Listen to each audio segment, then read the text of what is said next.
Hi friends, my name is William Evertsberg. I'm one of the ministers here at Kenilworth Union Church, and this is Doogie, my assistant minister. I'd like to make an announcement about something important that's happening in the life of our church. I told the Board of Trustees about 10 days ago that I would end my ministry with you on December 31, 2025. At that time, we will have been together almost 12 years. My first day with you was on March 1, 2014. In August, I will turn 68 years of age, and in October, I will celebrate the 40th anniversary of my ordination to the ministry of the Word and Sacrament, and that biblical symmetrical number of 40 seems to be telling me that it's time for Kathy and I to do something else, and time for you to enjoy the leadership of a new person. So most of you know that I have a daughter in Connecticut and a son in Massachusetts, and the state of Rhode Island is the book between the bookends of Connecticut and Massachusetts.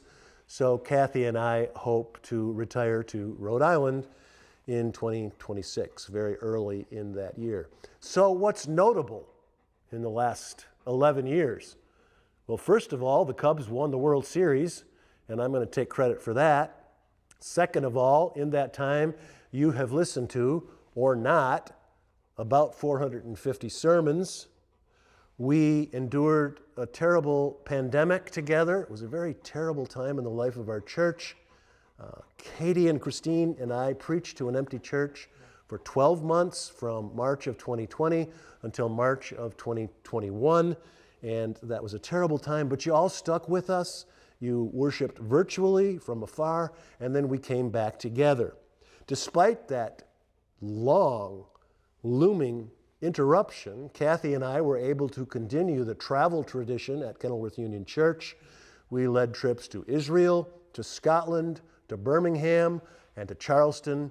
In the spring, Kathy will lead a trip to Ghost Ranch. So we're very honored to have participated in those worldwide adventures with you. We'll always remember those times.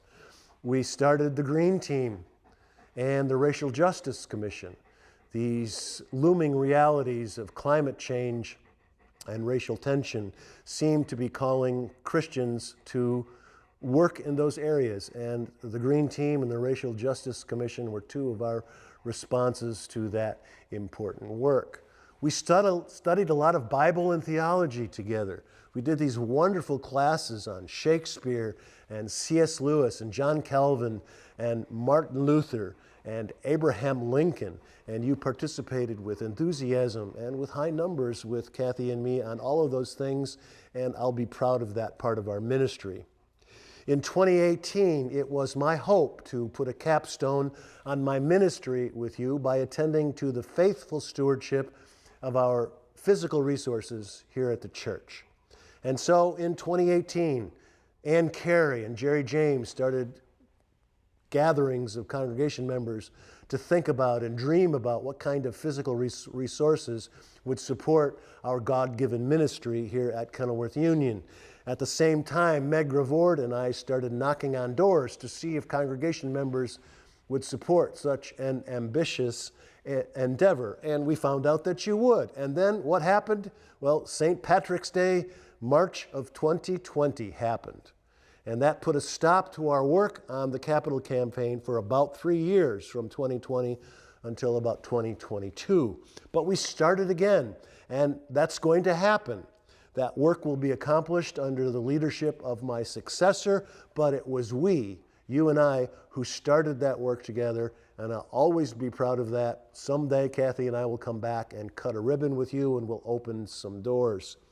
And so, Meg and Ann and Jerry and Peter, if I were Pope, I would beatify you for your ambitious work on this project. I'll love you for that for always. St. Paul had a fraught relationship with many of the churches that he founded. He had some pretty mean things to say, actually, to some of his churches, but Paul loved the Philippians. The church at Philippi was Paul's favorite church, and it's his words to the Philippians that I will think of every time I think of you. Paul writes to the Philippians, "I thank my God every time I think of you for your sharing in the gospel from the first day until now." I love you. God bless you.